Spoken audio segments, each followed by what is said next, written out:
So as we do, this is another spreadsheet of ours, our favorite thing here. My favorite thing. I don't know if people like it or not, but I think it's easy to see. The one problem I have with a lot of Bitcoin shows is that they've been into Bitcoin for a very long time, a couple cycles. And so they show all these different graphs and they talk about them briefly, but then they just say different things and they just talk about it. And they kind of expect that everybody listening to the show understands and can kind of comprehend exactly what they're talking about there. So the idea with these spreadsheets is to kind of take that information and dive into it a little bit further. So let's talk about this. This is kind of the idea that I want to walk through here. And this is an investment of $10,000. And I do realize that a lot of people don't have $10,000, but that I felt like that was a good number to use. So I'm comparing this to the last Bitcoin cycle that we went through, the last time that we were going through the halving cycle back in 2020. So as I said, in March 2020, the price of Bitcoin was $4,805. So with a $10,000 investment, you could have had 2.08 Bitcoin, worth today $150,000. So kind of what this graphic is going to demonstrate, or this spreadsheet is going to demonstrate, is that if you wait and wait and wait to try to time it, all you're going to do is miss out on sats. So this is the total Bitcoin that you would, I probably should have put this in here. Let's put Bitcoin. This is the price, and this is today.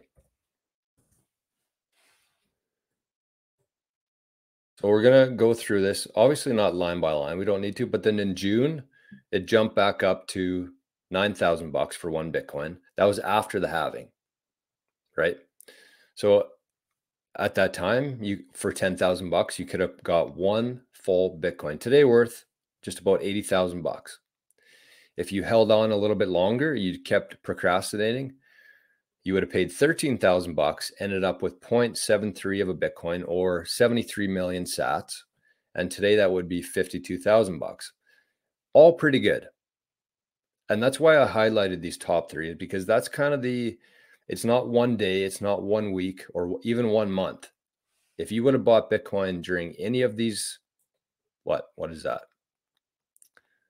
6-7 months, you would be doing very well. That would have been the time to buy it.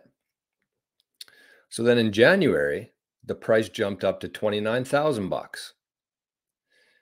In March, the price jumped up even more to $56,000. Then it dropped. This was when the China mining ban happened in May 2021. So it dropped to 35,000. And then in October that year, and obviously November 2021, that's when we saw the all-time high. So if you would have waited that long, obviously that's probably when most people bought, actually. They were waiting and they were waiting and waiting to try to buy cheap Bitcoin. And then they saw the price running up. And this is probably when most people bought. So they would have ended up with 0.6 of a Bitcoin or 16 million sats. And then you can see it drops off a little bit there, starts going down. So we peak here. This was November 2021. That's when we hit the last all-time high, $69,000. And then it started coming down. And I think FTX kind of happened in here somewhere. I should change that. This is when the bottom was. So a couple things here, a couple things to note. I think the most important part to take from this is that you need to be buying it as much Bitcoin as you can from today until October this year. That's kind of the thesis. And I don't think the smartest idea would be waiting to buy, waiting to time the market. Because even let's look.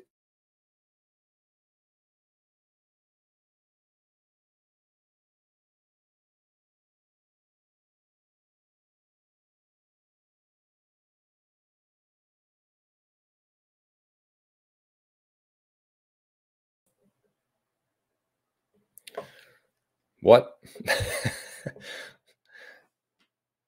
I knew something was gonna happen today. I could sense it. I think we're back. Maybe just let me know in the chat if we're back. Okay, we're back.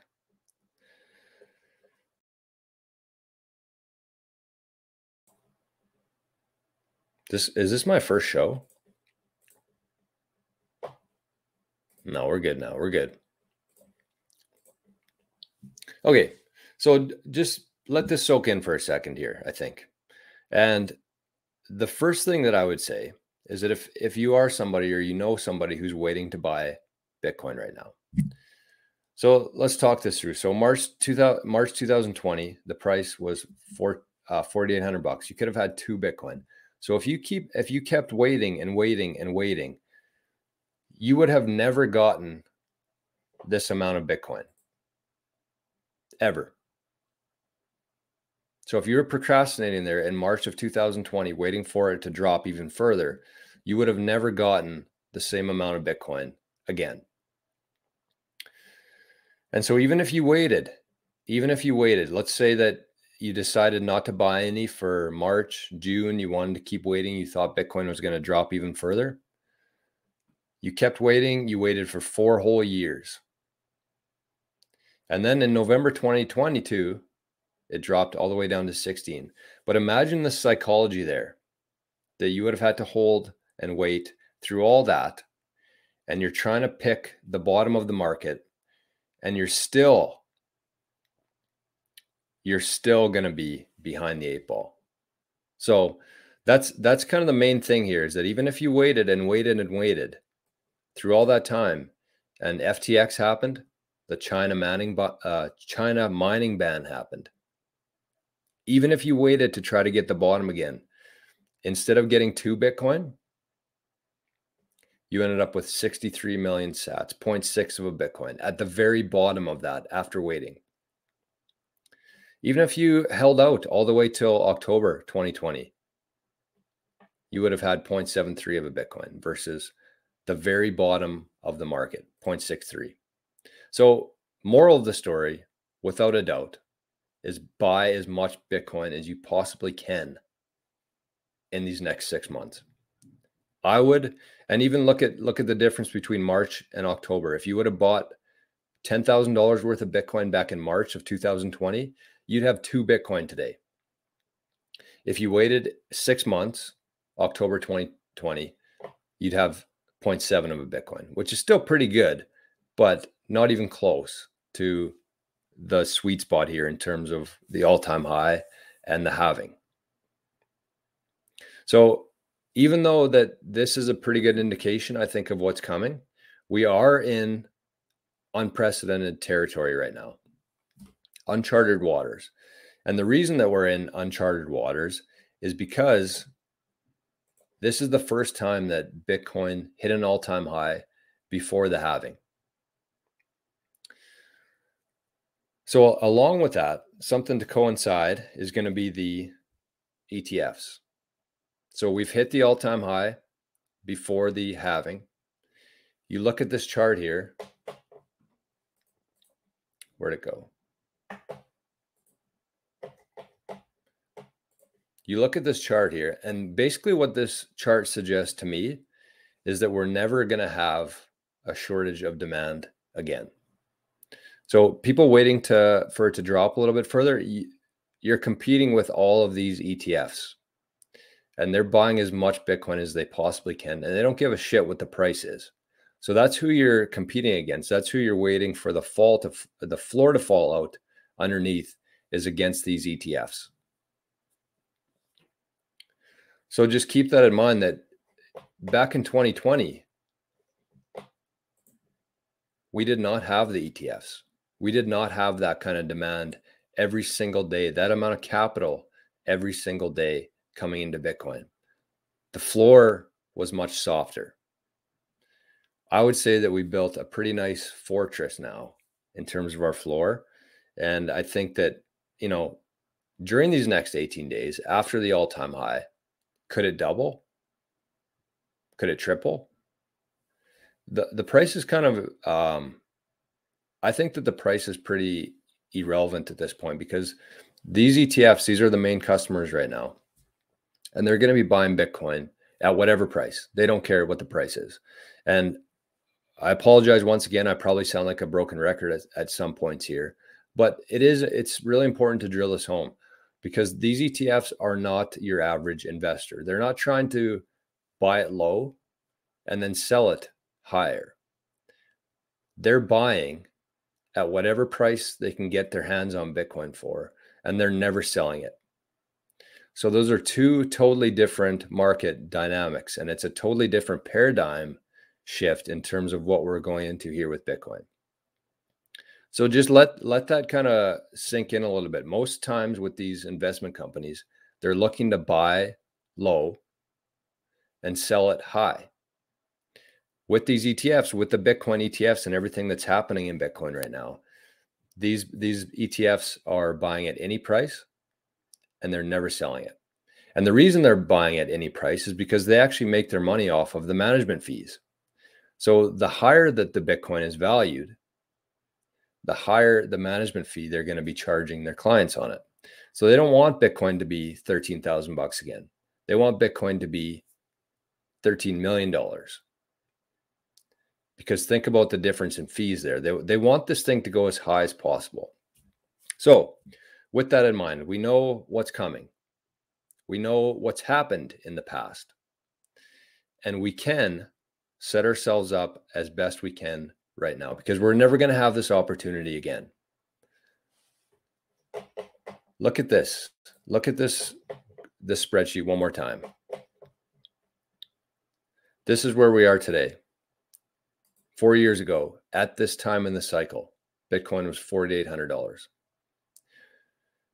In 4 years from now, we're going to be looking back at the exact same thing. Who knows what Bitcoin is going to be priced at that time, but we're going to be looking back similar to 78,000 or 72,000 where we are today, looking back to when it was 4,800. So think about the difference there. And that was a much different dynamic as well. Like I said, with these ETFs, this is a whole new ball game that we're playing in here. So that's kind of what I wanted to get through today. I'll go through a few comments here. If anybody has any comments, questions, anything in here, and then we'll wrap things up. I did want to keep the show quick today because I want you to send this to anybody in your life, whether that's your dad, your brother, any friends who are talking about waiting to buy Bitcoin. Show them this, because like I said, even for somebody like myself who spends every single day in Bitcoin, I didn't realize how much of a increase happened after the halving and kind of leading up to the halving, and then a year later, right? Everybody's going to be pumped if Bitcoin gets to 100,000 in the next couple months. But then think about what's going to happen in a year from now, and we're never going to be able to buy Bitcoin with $10,000. We're never going to get the same amount of Bitcoin as we'll get today. So it's pretty important. Crypto Heathen says we're at the very beginning of the bull, which I very much agree with. And this one is truly built different. We can all see the writing on the wall. There's the writing on the wall. You got 6 months. March is the best time to be doing it.